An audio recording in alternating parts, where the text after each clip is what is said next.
T'avais un super blouson tout à l'heure, Michael Schumacher. Allez, ça va, je vais le mettre parce que voilà. Ah, regarde, regardez. On va faire honneur en plus, voilà.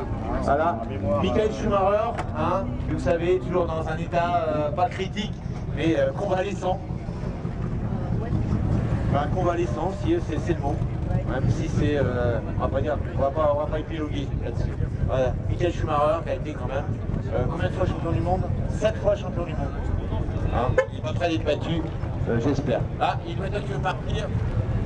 Partir par là. Ah, voilà.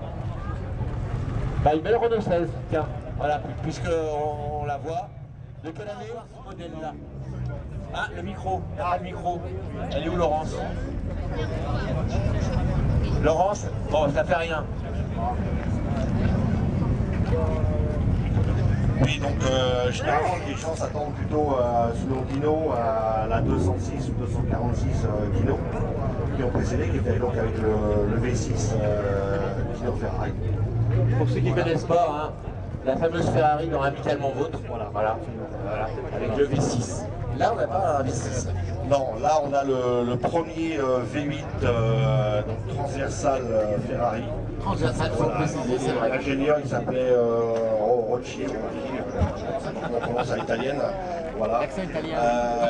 Qu'on retrouvait après sur la 308, 328, même les bases du 348 sont les mêmes, vous mentionnerez. Sur la F40, on a aussi ce moteur-là, sauf que là il avait que deux turbos. Ouais. Voilà, tout simplement quoi. Et pourquoi on versait en version transversale sur ce modèle? C'est affiché un peu. Bah, là, Pourquoi le V8 est en version transversale? pour un meilleur équilibre des masses, tout simplement, quoi. Donc, et avoir aussi la boîte. Non, c'est un peu ça. Bon, Parce que Ferrari voulait mettre deux places. Tu comprends? Et qu'une voiture, à moteur central, en général, t'as que deux places. Et là, ils ont mis le V8 en position transversale pour avoir 220 places à l'arrière. C'est pour ça qu'il est en position transversale. alors après, donc, on retrouve aussi la remplaçante de cette 308 kg, ça va être la mondiale. La mondiale, dans le même style un peu. Hein. Tout à fait, qu'on retrouve aussi. La différence, c'est que la mondiale a été dessinée par Pininfarina. Et la différence, c'est que c'est là la première Ferrari qui est dessinée par Bertone. Enzo Ferrari avait demandé soit Pininfarina ou à Bertone, et bon, le choix avait été fait sur Bertone. Et donc elle est sortie en 1974, sur les 2 premières années, elle est née dans son nom Dino, en référence à son fils qui était mort en 57, à 24-25 ans, Une longue maladie. à l'époque, hein, voilà. Il y avait eu le temps de créer le moteur V6 dans la première Dino. Là, c'est pas du tout. On a gardé le nom de Dino par respect pour son fils, mais c'est plus le même moteur. Voilà, à partir de 1976, elle est passée sous le nom Ferrari. Peut-être 76, c'est Dino. Ouais, Enzo Ferrari ne voulait pas. Bon, c'était la petite Ferrari et il voulait justement lui mettre l'emblème Dino qui était un petit peu inférieur au terme Ferrari. On a la différence. L'emblème Dino hein, qu'on a, on l'a pas là-dessus. On l'a pas dessus parce qu'elle est de 1978 celle-là. Ah ouais, donc voilà. Dino, on répète bien, 74, 75, 76. Voilà, après on a les cuissons Ferrari. Voilà, Je absolument. vous rappelle que même les Dinos d'avant, il n'y avait pas les cuissons Ferrari, même s'il y en a beaucoup qui l'ont mis. Voilà. Dino, c'était les petites Ferrari. Voilà, absolument. Donc, voilà. Elle est sortie donc, de 1974 jusqu'en 84-85, encore en modèle export US. La différence, c'est qu'elle avait donc, des boucliers Intégrés. proéminents type US. Marché américain. Voilà. Et puis avec catalysé, donc là on avait une puissance réduite. De l'ordre de 200 chevaux à peu près. Ouais. Et là, on a combien de chevaux là? Là, on est c'est un 3 litres V8, donc 255 chevaux. D'accord. On a toujours dit, enfin peut-être moins maintenant, que cette version-là était un peu, a été pendant longtemps mal aimée. Absolument. Comme les séries qu'on suit d'ailleurs. Elle a été mal aimée parce que bon, le style Bertone ne le plaisait pas forcément. En plus, bon, je trouve que l'équilibre est quand même pas mal pour une 2+2. Voilà. Bah ouais, ils ont essayé d'équilibrer avec le moteur central, hein, ça n'a pas été évident.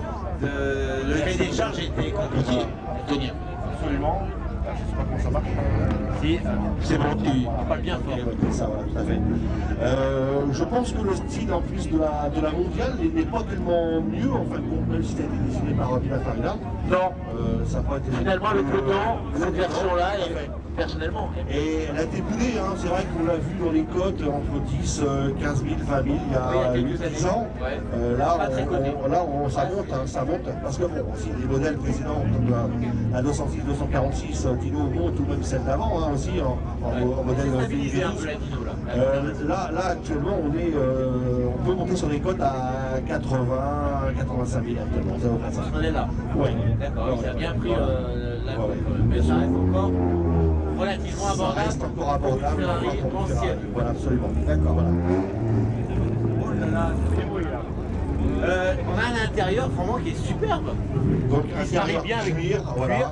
Ce que j'apprécie beaucoup, c'est quand même la finesse, je trouve, des sièges. Pas trop épais. Pas trop épais. Pas trop rembourré. Non, absolument pas.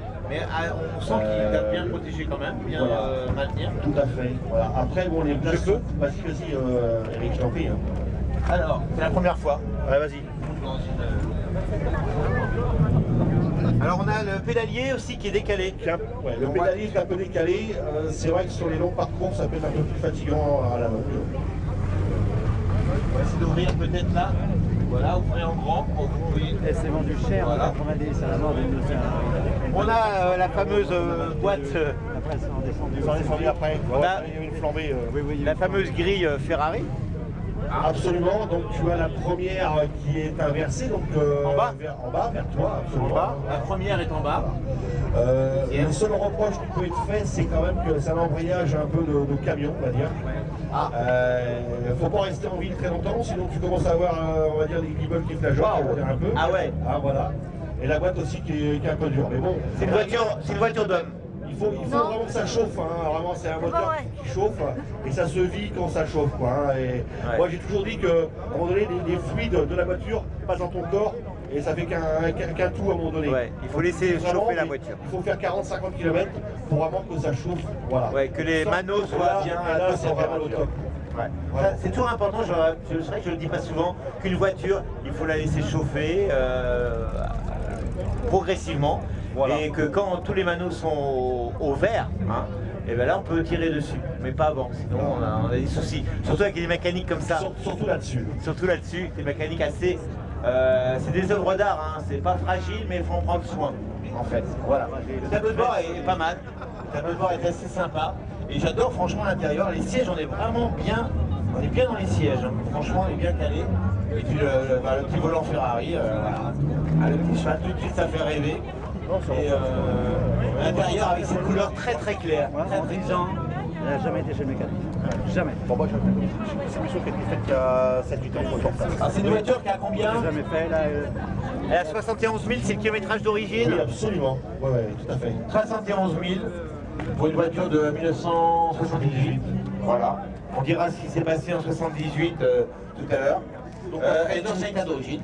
État d'origine, alors elle a été toute électropeinte, moi j'ai pas connu avant, mais C'est ton père hein, qui ouais, avait. alors l'histoire en fin de compte, voilà, moi je l'ai connu gamin, j'avais quoi 15-16 ans quand je l'ai connu. C'est un copain de mon père qui avait ça, qui était notaire, et puis il l'avait aussi à deux avec un gars qui travaillait dans la publicité. Malheureusement le gars de la pub s'est suicidé. Ah, Donc le copain a récupéré la voiture, après le papa de mon père a divorcé, la voiture est restée 4-5 ans sous une branche, sans rouler, c'était un peu pitoyable et mon père l'a récupéré au service. Ah ouais, d'accord. Voilà. Échangé contre un vieux Land Rover et un peu de sucre. Voilà. C'était un bon coup quand même à faire. Voilà. Ah ouais, c'était en quelle année ça? À quelle époque? Oh, c'était il y a 11-12 ans à peu près. Ah d'accord. Voilà. Ah ok. Histoire. Ah, c'est belle histoire, pas belle Belle histoire. histoire, voilà. Un peu dramatique. Après, Mais... les repas, elle a quelques défauts, hein. Tu vois, les petites gouttes comme ça. Ici, ouais. Oui, alors c'est vrai qu'on pense que c'est de la rouille ou même là-bas, c'est pas du tout le cas parce que ça n'a pas bougé depuis X temps. Ouais. C'est juste. Quand la peinture a été faite, il y a une préparation de la peinture. Ouais, je pense tout à fait. Voilà. Alors le moteur, on va essayer de le voir, mais Bien sûr, je vais te le présenter. est-ce qu'on le voit beaucoup? oh, tu peux le voir. Oui. Le moteur central, des fois, c'est difficile à voir. Ah là, c'est bien marqué, un Dino. Là, un Dino 308 GT4. Voilà, je te rends le micro. Donc on voit bien ce V8, hein, assez compact quand même, et qui est en position transversale. Hein, pas longitudinale, mais transversale, pour gagner un peu de place et avoir des places de secours, on va dire. Hein, les 2+2 pour des enfants. Pour les petits-enfants. Pour les petits-enfants, parce que sinon, ou alors un contentionniste très souple. Et donc on a quoi ici à l'arrière? Un petit coffre? Donc là tu as le coffre. Ouais. Voilà. Où tu peux mettre quel... Ah, c'est profond quand même. Mettre ce qu'il faut, hein, voilà. Ouais. Alors l'inconvénient par contre, il ne faudra peut-être pas mettre des œufs ou du lait parce que je pense qu'il va bouillir un peu. Pas de denrées périssables. Voilà, absolument pas. Voilà. Parce que l'échappement passant en dessous, ça chauffe quand même énormément. Ça chauffe en dessous, ça, c'est ça la chauffe problématique devant. de tous ces moteurs arrière. Sauf si tu veux réchauffer quelque chose pour le pique-nique. Ah, bah c'est impeccable. Effectivement, t'as le four intégré avec. Quoi. Voilà. Voilà. Donc il n'y a pas de roue de secours ou elle est à l'avant? La roue de secours est à l'avant, mais c'est une petite roue de secours. Ah, une petite galette.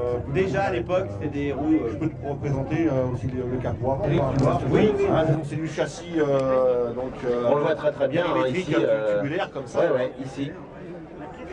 Châssis tubulaire. Voilà. Et toi, je croyais que c'était plus triqué que ça, il y a quand même de la place autour de ce moteur pour travailler. Ouais, l'inconvénient quand même, c'est pour accéder aux bougies de l'autre côté, c'est un peu problématique. C'est vrai que ça va pas être simple, ça va pas être simple du tout. Je vois que tu es intéressé par la voiture, peut-être qu'il avance, je sais pas, tu devrais demander.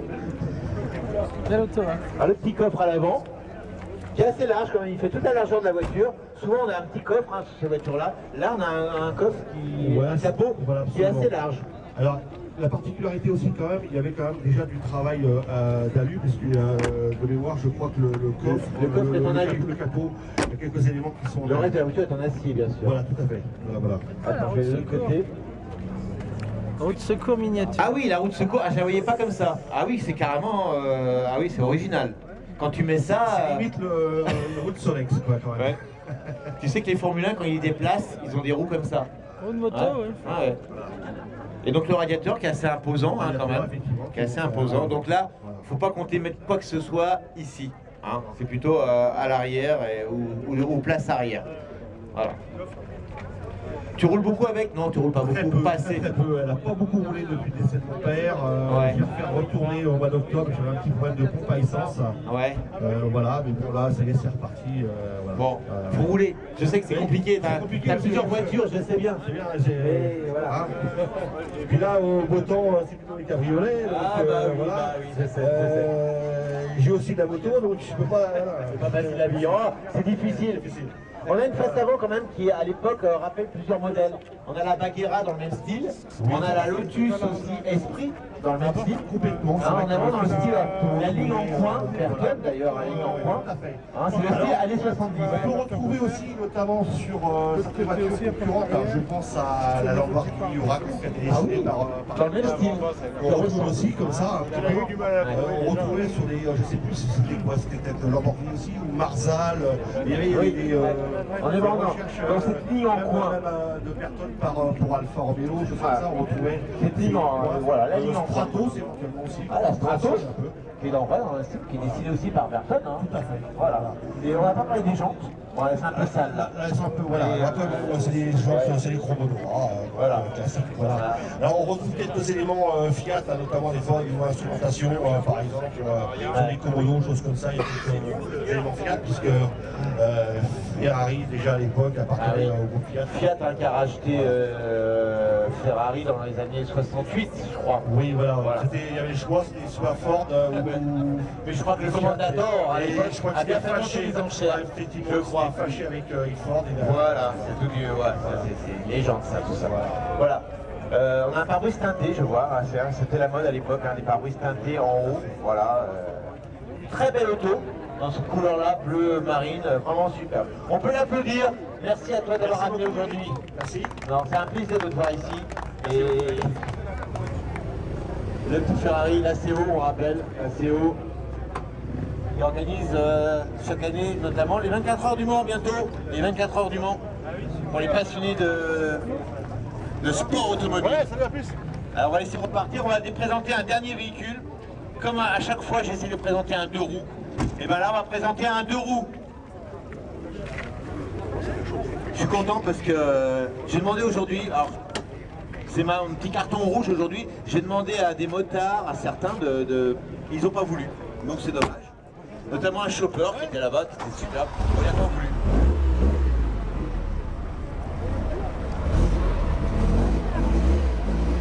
Je rappelle que cette présentation, vous pouvez l'applaudir, hein.